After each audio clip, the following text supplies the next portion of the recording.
This is a venue from Devil's Trifecta and you're watching the Daily Football News. Let's begin. We start off in England. Now Manchester City seems set to sign another right back as a deal is believed to be agreed with Real Madrid for Brazilian right back Danilo. The fees is reported to be $26.5 million plus add-ons. Now if so, the spending on right backs for the club would be in excess of £75 million, which is practically insane. Nearly a week ago, Manchester City signed Kyle Walker from Tottenham Hotspur for £54 million, and most definitely the Englishman will be first choice right back next season. Now, if this deal for Danilo is completed, he will be an expensive backup. But the view from the Etihad is that he can, as well as playing right back, he can play left back and also as a defensive midfielder.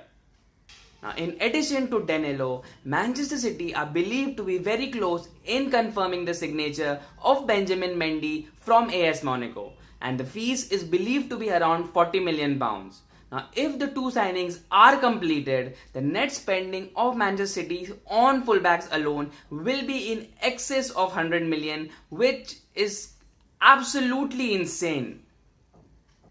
So, does this deal actually make sense for the player or the club? Let's discuss. Let's start with the club first. Now, money is never a problem for Manchester City, right? And given the fact that Danilo can play at 3 positions, they would love to have him as a backup to either Kyle Walker or possibly Mendy, right? But on the other hand, for Danilo, this is an extremely bad deal.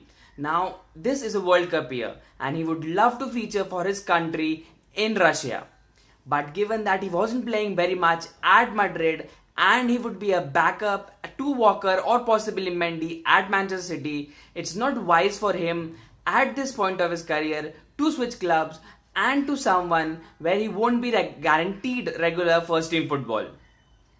It seems a stupid decision for Danilo to leave one bench for another. But it is his decision, and if he does not want to play in the World Cup, he definitely should join Manchester City. Moving on.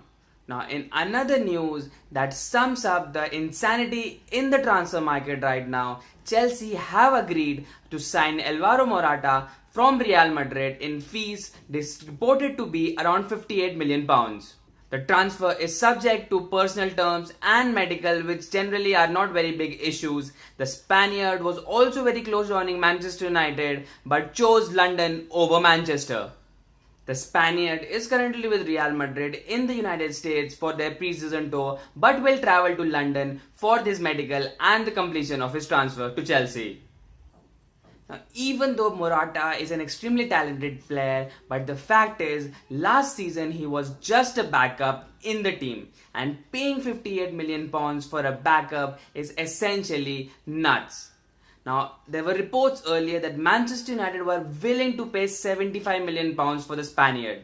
Now, that would have been even more insane. Luckily, they settled for Romelu Lukaku, who cost about the same amount, but at least has experience in the Premier League and has been scoring goals for Everton. But the problem for Chelsea was that the relations between Costa and manager Conte had disrupted to such a point that they were not repairable, and they needed a head striker to replace Costa, who had scored 20 goals last season. More news that just goes on to show how mad money has actually made football. PSG are seriously considering buying Brazilian Neymar from Barcelona for a fees of £196 million. Yes, you heard it right, £196 million, which is the release clause in his current contract at Barcelona. Paris Saint-Germain, owned by Qatari Sports Investment, are believed to have agreed terms with Neymar and his family and are counting on the fact that there is an underlying feeling in Neymar and his representatives that he will forever be in the shadow of Argentine Lionel Messi whilst he is at Barcelona. Financial fair play aside, this is just insane. Insane amounts for a player of any caliber, be it Neymar, Messi or Ronaldo. This is not feasible for as a financial perspective or for the future of football. Now, the fact is, agents run football these days more than the clubs and their managers do, and that is why more and more transfer records are being broken day and night in the transfer window these days. Hopefully, PSG are not able to buy Neymar only from perspective of a fan who thinks that money is ruining football. Moving on.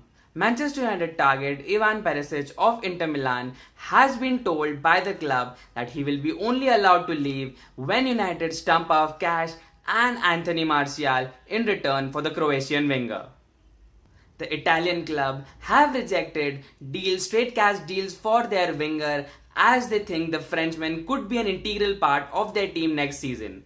Now, Anthony Martial may not have had the best of seasons last year, but the fact is that he's only 21 years old and has a lot of potential, and the fact is that Jose Mourinho does not want to see him and wants him in his first team next season.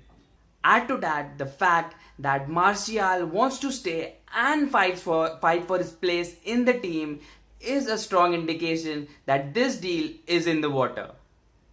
And finally, Renato Sanches, the young Portuguese player whose career has gone downhill since starring in his country's victory at Euro 2016. Now, in further humiliation, Bayern Munich, his current club, have named a prize for the player. Karl-Heinz, the CEO of the German club, while speaking to German media outlet Bild, has informed of the AC Milan's interest in the player, but said that the two clubs are not any closer to reaching an agreement for the Portuguese prodigy. While AC Milan want the player on a 2-year loan with the option to buy at the end for about £35 million, the Bavarians want a permanent deal this season for a fees of about £42 million. Now, in all honesty, Renato Sanches needs to have a move on if he has to save his career, which even at the age of 20 might be at a great risk. He hasn't had the best of times at Bayern Munich, and apparently Carlo Ancelotti is not a very big fan of the young Portuguese, and that is why he needs to move on to a different club which may be lower than the stature of Bayern Munich, but one which will give him regular playing time, and hopefully he will be ready for Portuguese in the World Cup next year in Russia. Thank you for tuning in to today's edition of the Football News. If you liked the video, please press the button on the left, and if you are new to the channel, please press the subscribe button on the right to get regular updates from my channel. Until next time, this is News signing off.